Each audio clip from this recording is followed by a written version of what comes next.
L'imposant bâtiment abritant le siège de l'Agence nationale du service universel des télécommunications, ANSUT, témoigne de la volonté affichée de développer davantage l'un des secteurs les plus dynamiques du moment.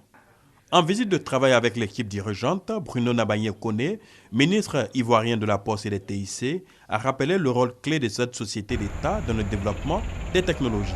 Ayant en charge le développement d'infrastructures, d'équipements et la mise en œuvre du programme du service universel, l'ANSUT assure la gestion d'un fonds de plusieurs milliards de francs CFA destiné à financer de grands projets. Chacun des opérateurs contribue à hauteur de 2% de son chiffre d'affaires annuellement à l'alimentation de ce fonds-là.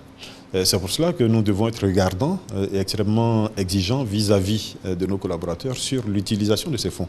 Ce fonds rapporte annuellement entre 15 et 18 milliards de francs CFA à l'État de Côte d'Ivoire. Il faut savoir qu'il y avait un solde antérieur qui nous permet aujourd'hui de réaliser des actions plus importantes.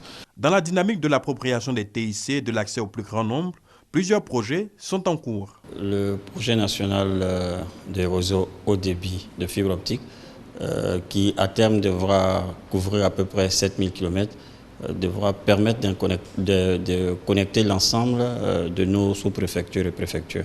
Aujourd'hui, la première phase et la deuxième phase de ce projet ont été lancées. Pour la première phase, c'est 1400 km de fibres qui ont été construits. Et pour la deuxième phase, ça sera 600 km environ de fibres qui devront être construits. Outre ces projets, l'État ivoirien va développer la gouvernance électronique, l'introduction des TIC dans le domaine de l'agriculture, la santé et l'éducation.